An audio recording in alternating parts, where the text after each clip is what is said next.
All right, welcome everybody to the Tuesday night 19th Owatonna City Council meeting. Our president, Mr. Kevin Rainey, was unavailable tonight, so I'm sitting in the middle here. Hopefully we can keep things going and we'll get out of here in time. First item we have to do is a roll call. Yes. Councilmember Dotson. Here. Burbank. Here. Bulkey. Here. McCann. Here. Svenby. Here. Voss. Here. Mayor Jessup. Here. You have 6 council members and the mayor present. All right, thank you. Our next item is we will be led by the Pledge of Allegiance by former United States Marine Corps and military police member Dave Burbank. I'll need you to return there you go. I pledge allegiance to the flag of the United States of America and to the republic for which it stands, one nation, under God, indivisible, with liberty and justice for all.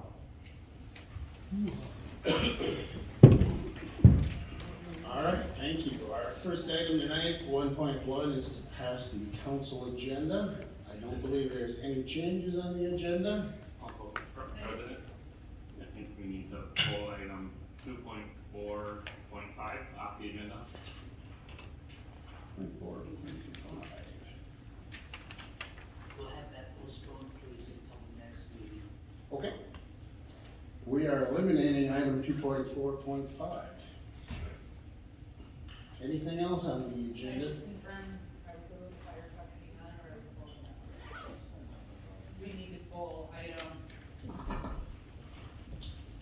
3.2.1 until next meeting. Okay. Item 3.2.1 has been removed. Are we good then? Grant, make the motion with those notations, please. Make the motion to approve as noted. All right. Thank you. We need a second? Second. All right, all in favor, say aye. Aye. Opposed? All right. First item tonight is a public hearing for our street reconstruction plan, rather. And we'll go to Sean for an update on that. That will actually be presented by Dan from Powers. Okay. Good evening, Mr. Vice President, members of the council. As a reminder, my name is Dan Schick. I'm the municipal advisor with Ellers and Associates, and this evening for your consideration is the 2026 to 2030 street reconstruction plan. As the council is aware, and has been your past practice, the city has regularly issued street reconstruction plan bonds to support your street reconstruction program or the various for maintenance and improvements to the city's streets throughout the community. As you may know, under Minnesota state law, you're generally required to submit to a referendum for really anything, except the law says unless there's an exception. It turns out there are a number of exceptions within the law. As a part of the process, you have to put together this plan and then hold a public hearing. And then after the public hearing, the bonds themselves, the mechanism of financing are subject to a 30-day reverse referendum period, assuming that the city does not receive a qualified petition. Then at that time, you could issue the bonds to support the project. The thing to keep in mind is the reconstruction plan does represent a major expenditure of city funds and is for the reconstruction of 2 Minnesota-related public streets, and it can also include utility and relocation. But I would note for the purposes of this plan, the costs that are contemplated are only for the street improvement portions of the project.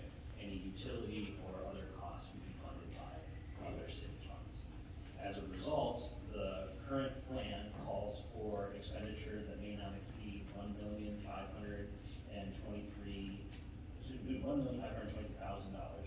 and it's specifically for the 2026 street and utility improvement project, which is noted in the public hearing notice provided for the meeting tonight. It includes both Cardinal Drive and Hyden Street, which I call the 2026 projects. As the council is aware, you've already accepted bids on the project, and the current cost is right around $1.46 million. So much like we do with these plans, we set a not to exceed amount, and then usually you issue bonds below that not to exceed amount. Really to account for a number of things related to the costs. The bonds will support the hard and soft costs of the project, any cost of issuance related to the bonds themselves, as well as what we call capitalized interest on the bonds, and then ultimately if you need any contingency, so if you run into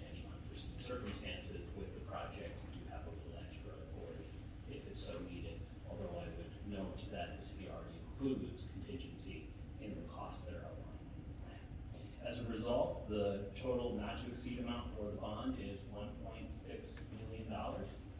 And ultimately, the city would issue the bonds after that 30-day first referendum period, and the bonds would be sized to reflect the cost of the project. I would also add that the bonds contemplated tonight are included in your 10-year long-term financial management plan, which we discussed at the work session today and work sessions previously, so it is consistent with what you were expecting for this year. And at this point in time, it does support the city's long-term plan. If you look at Appendix A of the plan, you are currently planning about $9 million or so of projects over the next 5 years, but your action before you this evening is only to bond finance the 2026 project. And at a future date, again, has been the council's practice, you would consider another street reconstruction plan to potentially issue bonds for those other projects in the future year. But city staff wanted you to be aware of the plan to move forward, and also the public generally, which is why they're included in the plan. But there is not a recommendation at this time for the bond finance that would happen on an annual basis, and you would hold another public hearing and consider another plan at that time. So with that, I'd be happy to answer any questions about the bonds, the street reconstruction plan, or the statutory process. And of course, the public works director is here if you have any specific questions related to the project itself. I believe council questions will wait till after the public hearing, is that correct, Jenna? Yes, we'll do the public hearing first, Mark, right, and then we will do the, Okay. Thank you, Dan. Thank you. We may have to have you come back, but for now, we gotta do the public hearing. That's okay. All right. So moving on to the public hearing, we will open the hearing. It is 7:07. We will open the public hearing. Those that want to make a statement on the reconstruction bonds, please come forward.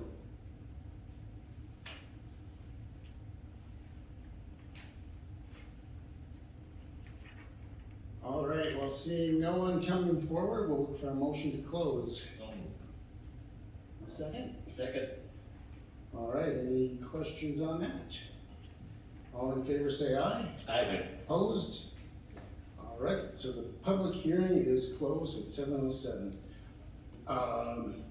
We now will go on to the council, 1.2.1, resolution 50-26, and we will look for a motion on that. Motion to approve. And looking for a second? Second. All right, now are there questions within the council, and should we have Dan come back? Because we have a bunch of questions for Dan. No, okay. Well, then we have a motion and a second, and all in favor say aye. Aye. Opposed? All right, we'll move forward on that. Next up, Mayor Jessup. Thank you, Vice President. I do have two proclamations tonight. The first one, each year the Moonlighters Exchange Club of Owatonna recognizes a member of the Owatonna Police Force for their service to the community, and this year Officer Alan Callahan has been chosen and will be recognized at a ceremony on Thursday, May 21st. So it's my pleasure to declare Thursday, May 21st, 2026 as Alan Callahan Day. And second one, recognizing that Owatonna has been a pollinator-friendly city since March 5th of 2019. I happily declare June 22nd through the 28th of 2026 to be Pollinator Week in the city of Owatonna. And that is it. Thank you, Vice President Box. Thank you, Mayor Jessup. All right, we will now move on to consent agenda. That consists of council minutes, board minutes, licenses, permits, and other miscellaneous, including financial reports. And we do them all together, and we'll look for a motion to approve the consent agenda. So move. Motion by Dan, second. Second by Don.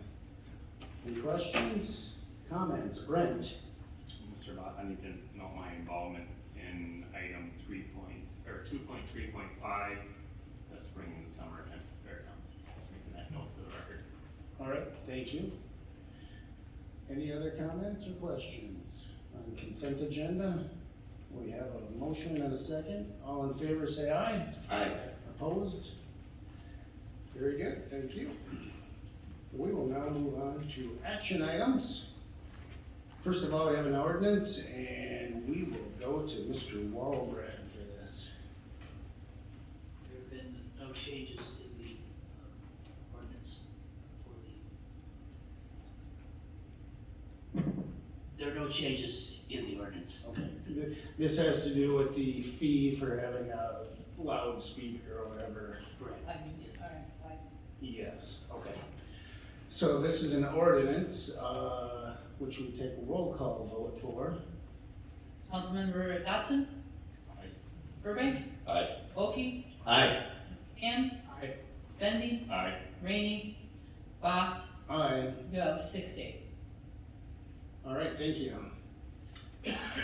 Second ordinance here, we have a reading of a proposed, a PUD request at 2250 Austin Road for Northland Farm Systems, and we will go to Mr. Kuschke for that.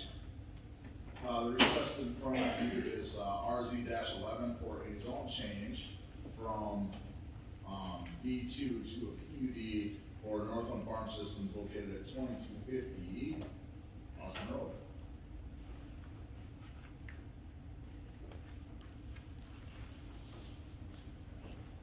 All right.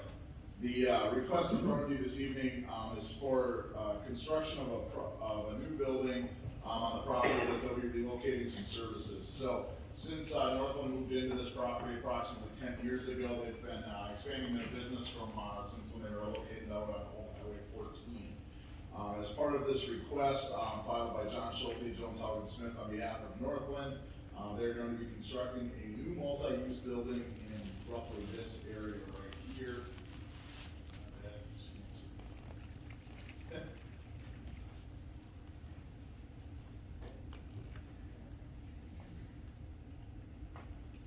The primary use of the lot right now is outdoor farm sales equipment. The primary building on the site currently is used for repair shop, office space, parts, sales, different items. They're going to be relocating all of those services and maximizing their site to be able to do that.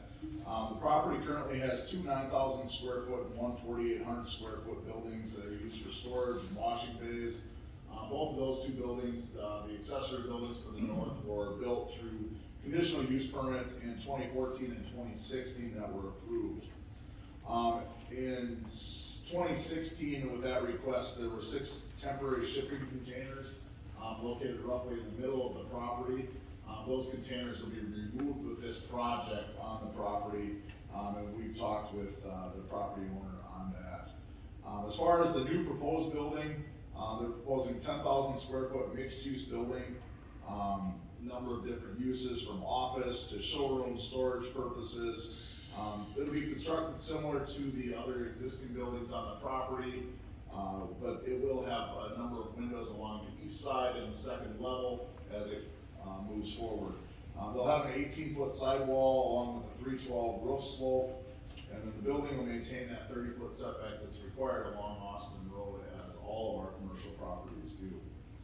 On the north side of the property, the access to that, access to the storage area in the building will be provided by 2 16-foot overhead doors. The proposed property will still be about 7% covered by buildings, which is well under the 50% that code permits. As far as access and parking on the site, there's currently 12 parking stalls. They'll be adding roughly 25 new paved parking stalls. You can see the paved area around the new building as they develop that.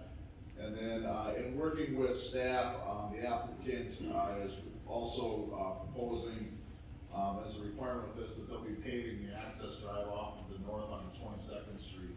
Currently, everything is just an existing gravel surface that runs to the south. They use that for deliveries, some employee traffic coming through there. We're working on a phase plan with them to come into compliance with paving of that area, and then it'll wrap in either north or south of the repair shop building in the future, whichever they see as best fit for their business as they continue to move forward.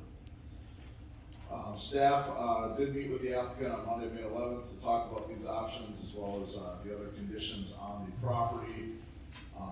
Working through the landscaping plan, they currently have 25 trees. About 5 trees will need to be relocated along the east side of the existing building, as well as 2 two potential, large pine trees. Those, are probably at about the end of their useful life, so they will just replant new trees, in the areas, around there in that triangle area and then along the street as proposed.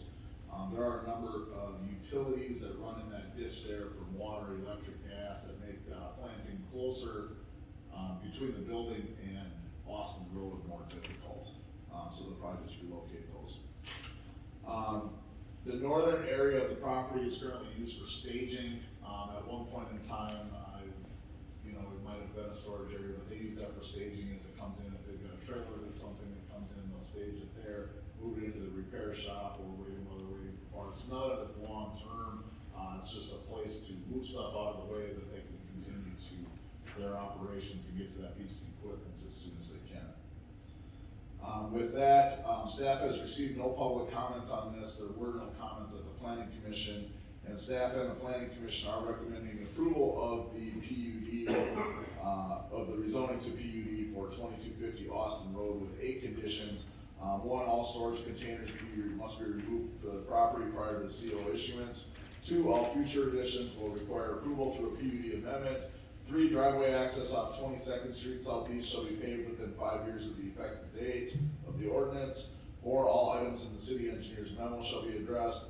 5, any signage on the property that does not have an approved permit must be removed, including signage affixed to trailers. 6, all new signage must obtain sign permits. 7, if the applicant changes the use of any existing building, they need a change of occupancy permit prior to the final occupancy of the new building. And finally, junk vehicles, equipment, and parts shall be removed from the property in a timely manner. I would like to note that there is nothing that's really considered junk on the property as it exists today. That's a very statutory definition, but does protect the city and as well as the neighborhood in the future, if they decide to start, turning into other things. So, with that, I know, Kelly with Northland is here this evening. If there's any questions, certainly turn over to council. Thank you, Greg. Council questions? Dave? I think I read, Greg, where they're gonna install a new LED sign. Does that ring a bell? They're looking at signage options, as far as a new LED sign that has not been talked about at this point. You said folks back here are from Northland? Yeah. Okay. Do you guys know anything about a sign, big sign going up yet? LED? I mean, we have a sign already that that's existing should be on the map there. But the trend is now to go to the LED and the message boards and everything else. No, but I mean, we've already got a sign Okay. on Highway 14 side, so. Okay. The only signage that probably would happen on the new building, but that would go through the permit process, I assume, so. I couldn't remember how big they allow those signs. Right. Yeah, with having 3 street frontages, they have some flexibility within our ordinance. They'd be able to do something if they so choose. They try to work with their neighbors out there and they're fairly flexible, but, they do have the message board sign on Highway 14 that they use currently. And you said they're actually in violation by having shipping containers, but there haven't been complaints from neighbors out there that get them out of there. More so because of the conditional use permit in 2016 that was granted required them to be removed. Okay. Mr. Boki? Just a comment, thank you for choosing to expand in Owatonna. Anybody else? I would agree to that. Thank you for your work in town. It's excellent. This is an ordinance, so we will have to take a roll call vote on it. Councilmember Dodson? Aye. Burnaby? Aye. Bulky? Aye. McCann? Aye. Svenby? Aye. Voss? Aye. You have 6 yeas. All right, thank you. Our last item tonight is a resolution. It's 3.3.1 to accept proposals and award a contract for a wastewater treatment facility 2026 lift station improvement panel installation. I think we've done a whole bunch of these, so I'm guessing this is another one, but we'll go to Mr. Murphy. Sure. Good evening, Mayor and Council. Yes, that is correct. We just awarded a contract to the manufacturer about a month and a half ago, 2 months ago, and this is for the installation of those panels at our Bridge Street location out by our biosolids bunker off Bridge Street, our lift station at 24th Avenue, and North Ridge Lane. So those 3 lift stations is what we are asking for council's approval on for awarding this contract. The 2026 lift station improvement panel installation project was advertised and 2 bids were received. Kilmer Electric's bid represents the lowest offer received for the scope of work described in the contract documents, including all electrical and installation of the lift station panels, along with electrical service upgrades for all 3 of the lift stations I mentioned before. The bid total includes all costs to complete the work as specified and consistent with reasonable market pricing. Kilmer has performed work on additional lift stations and staff found their work to be satisfactory. Contracted cost for the panel installation will be $85,650. The project will be paid for using our sewer funds. With that, staff recommends approval. Thank you, Sean. Questions? I have to ask the scorecard. Where are we at now? I want to say this is either 7, 8, 9 or 8, 9, 10. And then 2 of our lift stations are not in need of being upgraded as we're going to be decommissioning them. And then it leaves us, I think, 4 more to go. Good. Good progress. Yep, absolutely. All right. Thank you. Anything else? With that, we will look for a motion to approve. So moved. Motion by Nate, second? Second. Second by Dan. Any other questions? All in favor say aye. Aye. Opposed? I have a question after this. Oh, okay. All right, that is accepted then, thank you. Go ahead, Brent. Just thinking back to the ordinances that we just approved, I don't recall having a motion, and then we voted, but I don't recall having a motion to approve those ordinances. Rachel, is that correct? We need a motion, are you doing that? Do we need a motion to approve the ordinances? We do. Yeah. Okay, then yes, no, we did not get a motion to approve the ordinances. Come on. Don't call Kelly. Sorry about that. All right, then I guess we'll go back to 3.1.1. And that was the fees and charges in regards to noise-making equipment at the parks. And before we take a roll call vote, we'll look for a motion to approve. Motion to approve. Motion by Brent, second by? I'll second that. Second by Don. With that, we'll take another roll call vote. Councilmember Dodson, Aye. Burbank, Aye. Oki, Aye. McCann, Aye. Spendy, Aye. Boss, Aye. just 6 yeas. All right, then we will move on to 3.1.2, which is the first reading of the ordinance for the PUD request at 2250 Austin Road with Northland Farm Systems, and we will look for a motion to approve. Motion to approve. Second. Motion by Dave, second by Dan. Any other questions there? And with that, we'll take a roll call vote. Councilmember Dodson, Aye. Burbank, Aye. Oki, Aye. McCann, Aye. Spendy, Aye. Boss, Aye. you have 6. All right. Thank you. Thank you, Brent, for bringing that back to our attention. And with that, we will move on to our staff report. And we have Rachel Boss, our Human Resources Director, here tonight. All right, I'll take my admin coordinator hat off.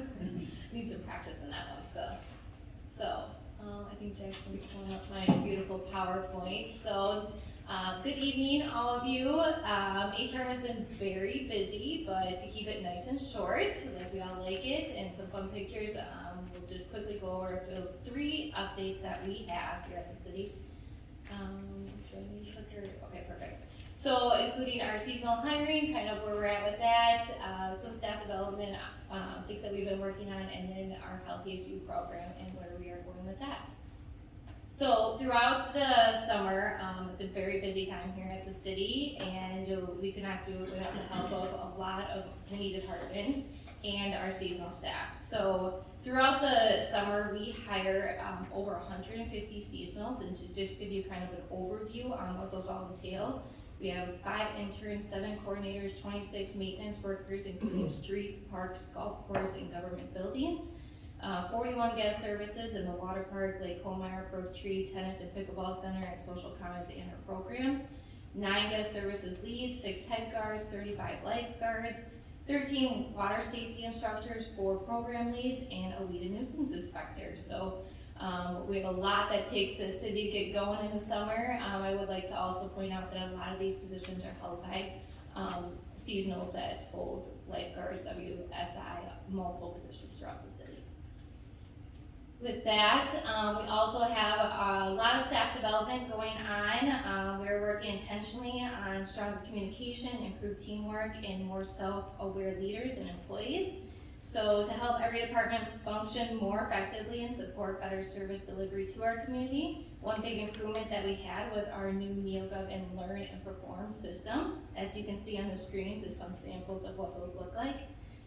It's an all-in-one platform for training and performance management. Historically, these processes have been manual and inconsistent between departments and time-intensive for supervisors and HR. But this system has centralized everything from training assignments, progress tracking, evaluations, and development plans, making it more consistent, transparent, and efficient. It also has strengthened our compliance because we can easily document and see where these processes are at.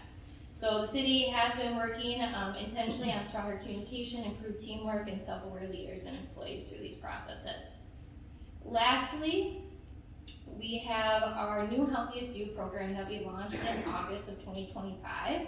And through that program, so Healthiest You is a telehealth service that provides convenient access and virtual health care to employees and their dependents who are on our medical plan to connect with licensed physicians and mental health professionals 24/7 free of charge. And this Healthiest You program has been an excellent return on investment in just 5 months. So this is just data from August to December of 2025.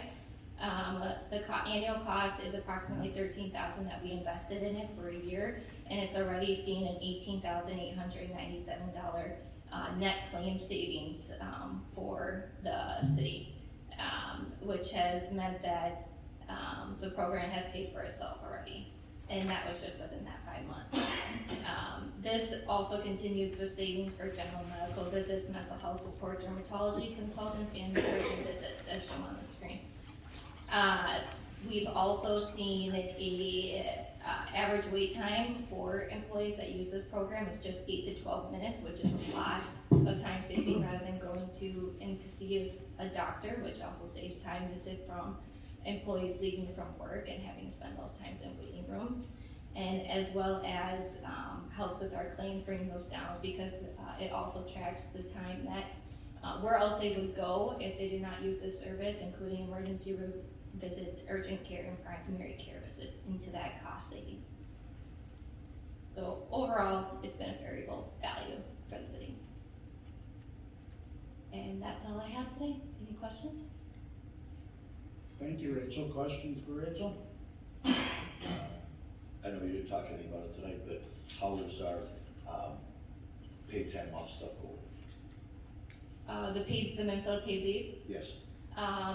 We definitely are seeing a little bit of effect of it. We definitely have more people out than usual. It's definitely kind of hard with our lean work environments, trying to find staffing, especially in our public safety fields.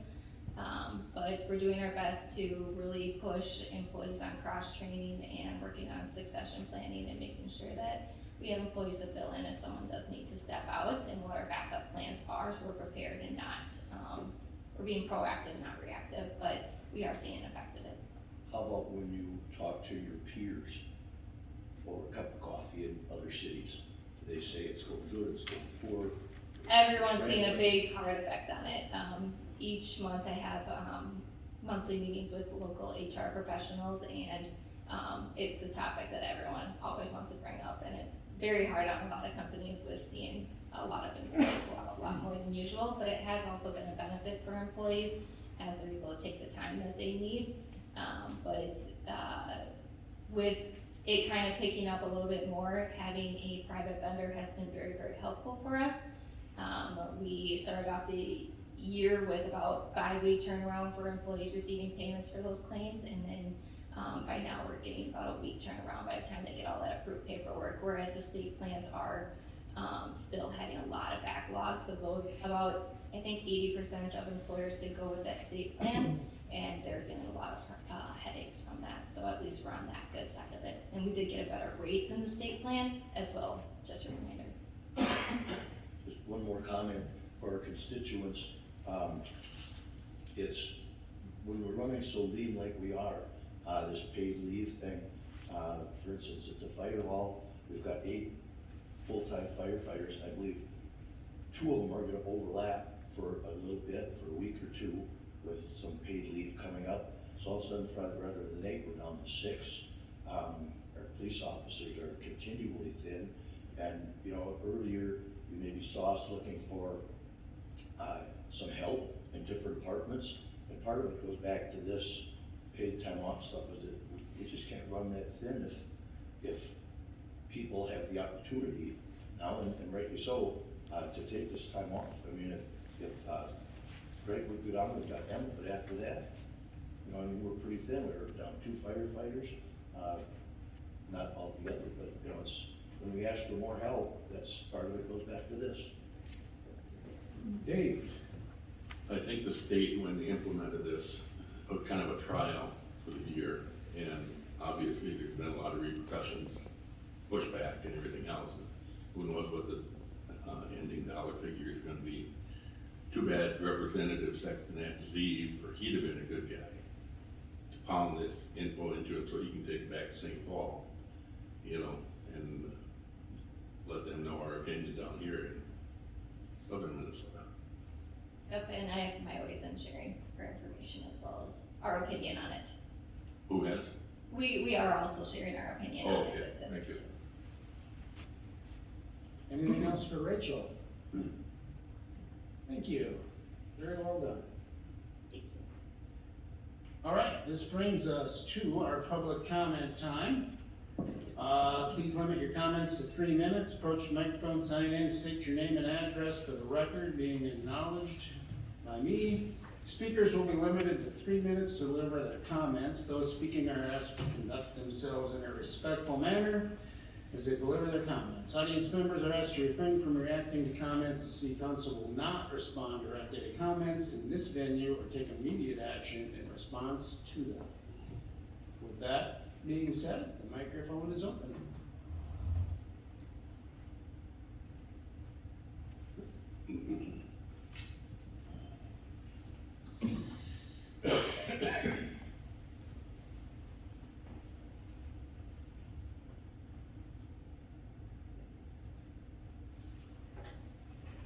Good evening, City Council. Good meeting, Mayor. I just want to take a moment. Sarah. Oh, yes, I'm sorry. Sarah Sanchez, Owatonna resident. I guess I'm out of sync here. I need to come back to the platform again. But I just wanted to take a moment, not really to necessarily address the council per se. Actually just want to, hopefully, I know this is being recorded, this is going to be shared out, people hopefully are going to be watching it. I want to encourage our public today. We are having, across the country, there's some primaries going on.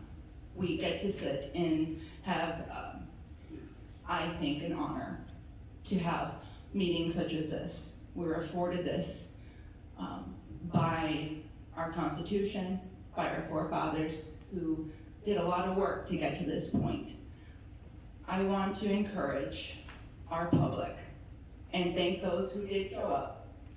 But today we had a city or an open, what was it called? An open public hearing for $1.6 million in street reconstruction, which does need to happen. I understand that, and I have no qualms about that. But we hear over and over how things should be run differently. Things should be done differently. Things are too expensive. But no one's doing anything about it. We had a public hearing. Ideas could have been heard. voices matter. We need to be using them and expressing so we can have a conversation. Again, any kind of window should be 2 ways. So I encourage our public to come out here and share ideas, share opinions, make our opinions known. So later on, when they see the 5-year budget and they see a 5-year total, and they say, what the heck? Well, you have say. I've heard over and over that our city councilmen aren't getting called, they're not getting emailed.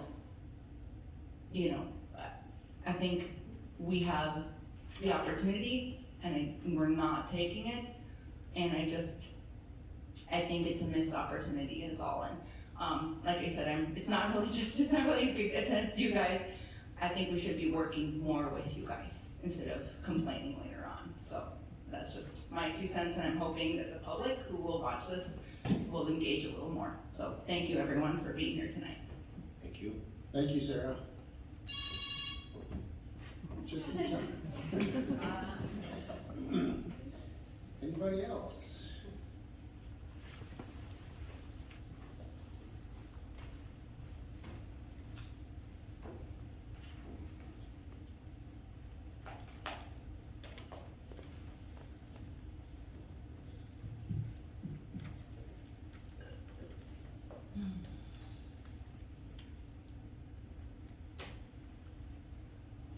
Good evening, everyone. My name is Carl Wieman.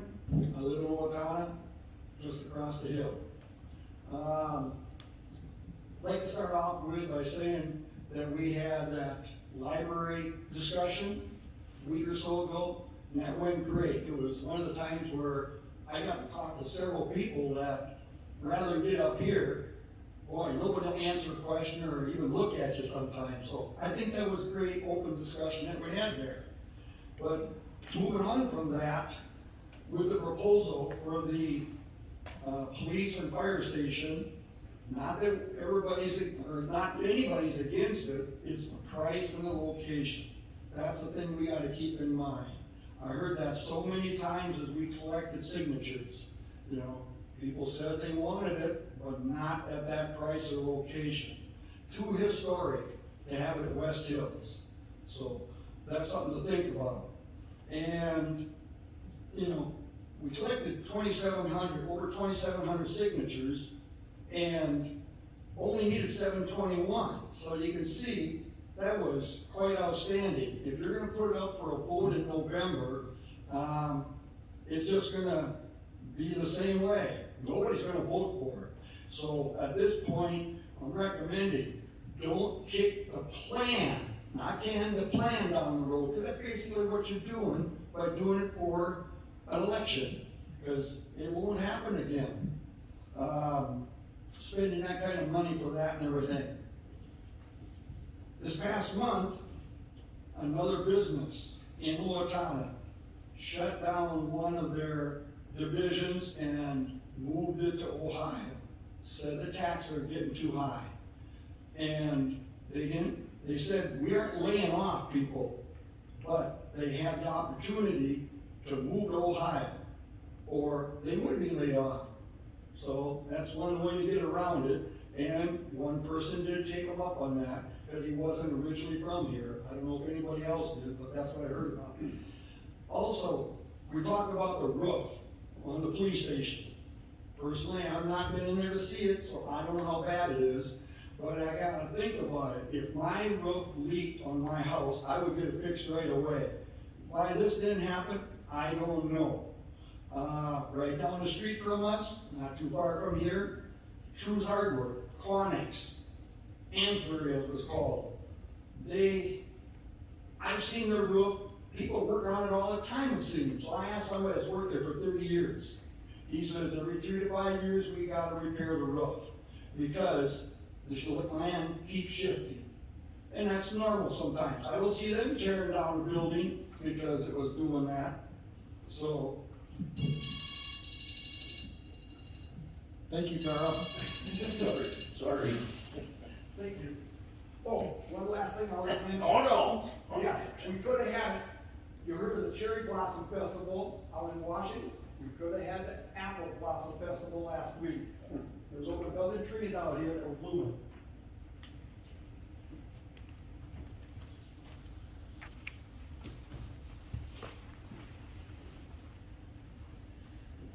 Melissa Zimmerman, 2525 Stone Creek Drive. Just to piggyback off of both of those, I was also at that May 9th meeting and greatly appreciated talking to those that were there.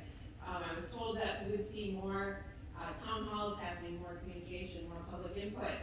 But it looks like, according to the paper, we're moving forward with a new plan, or potentially moving forward with a new plan.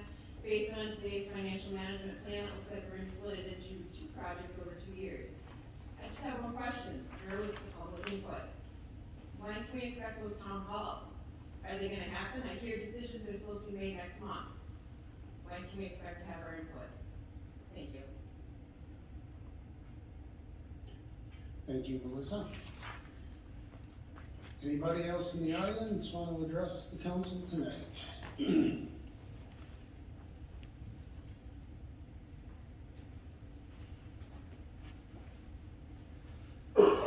Everybody, Brad Meyer, Owatonna Chamber of Commerce, and resident here. Just wanted to say to paid medical family leave, Dan, thanks for bringing that up. Big challenge for all our businesses. Workforce is a huge issue and will continue to be. So thanks for kind of bringing that up and that support. I also want to mention, since Greg Kruschke's here tonight, Developer of the Year in the state of Minnesota at the recent Real Estate Journal Awards. I'm always thrilled that I did that tonight. I want to make sure you do that. Thank you. Thank you, Brad. All right, anybody else? All right, thank you, everyone. We can now move on to council comments, and I guess we'll just go down the row. We'll start with Brent. Right, a couple of things this evening. Actually, May 17th through May 23rd is National Public Works Week. It's an annual thing that recognizes the essential role that public works professionals play in maintaining and improving community infrastructure. So I just want to point that out. Secondly, a couple meetings ago, we did not renew that parking lease downtown. I think we all received emails, phone calls about some people that were concerned about the loss of parking. I have been monitoring the city-owned lot across the alley that has the 13 spaces on the west that are 24-hour parking, and there's 13 spaces on the east that are reserved for fire department. Based on the observations I've been getting, that typically that east side that's reserved for the fire department typically has 3 to 5 vehicles there a day. So there's open parking spaces there, at least 8 spaces a day that are not being occupied. And typically the west side of the lot is full with cars. So I would like to see us look at residing that the east side of that parking lot to having like 5 parking spaces reserved for the fire department and opening up the other 8 spaces for public employee. And my reasoning for that is that we also have signage on Elm Street that's restricted for fire parking only. So if there's a need for parking spaces, firefighters can always park on Elm Street. So I believe that's getting looked at the moment, Jenna, is that correct? Yeah, I've been in conversation with the fire department to understand how many spots they need and what equipment is there, and so, we're looking at it to try to maximize or minimize the impact. Yep. Yeah, typically right now it's like 1 fire pickup truck there and probably 4 vehicles that are sweepers that are parking in that spot. Some of our staff is probably parking in the other lot too, so we wanted to kind of see how it all. I think there's room for at least 8 that can move back up for public parking, since that west side is full. Well, hopefully we can figure that out quickly. We will. All right, thank you. Anything else, Brent? That's it. Okay. Nate, can you tell us about your airplane trip? No, don't. Sunday night was a rough night to fly back from Florida. As Ms. Sanchez noted, today is a primary day for a lot of people. And I would just like to express my sadness that the person I consider to be probably the best congressperson we have in Congress in Kentucky lost his endorsement. So that is a big loss, I think, for the country, unfortunately. So you can figure out who that is if you look at the Kentucky race. Dave? Two people I'd like to recognize. The first one is Eric Anderson, our Park and Rec Director. He was able to sit down with a pickleball group, and they are now a part of the club out there and gonna be bringing in revenue. That's a good thing. And I won't be able to attend the dinner for Officer Callahan, but what better name for a cop than Callahan? I mean, for those of you that remember Dirty Harry. Good for him. Thank you, Dave. Dan? No further comments. Don? I want to piggyback on what Dave said. I had the opportunity to ride with Officer Callahan. And I asked him that question. I said, does anybody call you Dirty Harry? He said no. But he is a great person. I think it's a great choice. And I also will not be able to attend. I'll be in Washington, D.C. Mayor Jessup? I will be able to attend, and I will go. One of the really cool first things that I got to do last year after coming into the mayor's chair was to go to this Police Officer of the Year Awards banquet, and it was an honor, and it was such a cool thing to be able to do. So to be able to do this proclamation here tonight for Officer Callahan, declaring Thursday the 21st, Alan Callahan Day, and to be able to go to that banquet that evening, it was a real honor and a pleasure, and I'm really looking forward to it. Congratulating Officer Callahan in person. Thank you, sir. City Administrator Tuma? Yeah, I have a couple of items here, just a reminder that Monday is a holiday and the offices will be closed, and thank you to all those that provided service on our Memorial Day, to remember those. Also, another thing that we are starting is, just to improve engagement, is we're doing, do we call it the Mayor Minute? I think that's what we decided. Yeah, and where the mayor will give an update after every council meeting on what we covered, the highlights of these meetings. He's gonna go upstairs and do a quick recording, push it out so we can try to keep people engaged on what we're covering, the topics. The other thing, I'd probably turn it over to Greg Kruschke, just to give us an update on the downtown streetscape project work. Yeah, thank you, Jenna. Just an update to everybody. So we have been working over the past few years on on resolving the limestone issue on the Cedar Avenue project. As everybody's aware, that's deteriorating. We've been working through that process. As of earlier this week, it appears that that swap out process is actually going to start next week on Tuesday. So what they'll be doing is removing the old limestone and then coming back and installing that black granite throughout the downtown area to replace that per our settlement agreement. You'll see they're going to start on the north end, do one side of the street, and then move over to the other side of the street, and then move to another block as the process going through. It's still very fluid in details, but wanted to let everybody know that that's the plan moving forward here, and should start to see some action on that hopefully next week. Well, that's great news, thank you. We're excited for that. I guess the last thing I would add is put on your calendars, July 11th is the Wastewater Treatment Facility ribbon cutting. There probably are very few opportunities to ever get inside there. So if you ever want to see what it is, it's pretty spectacular. So if that's your chance to see it, that's good to go to. With that, I will look for a motion to adjourn. So moved. Motion by Dan, second. Second by Nate. All in favor? Aye. Opposed? We are done. Thank you.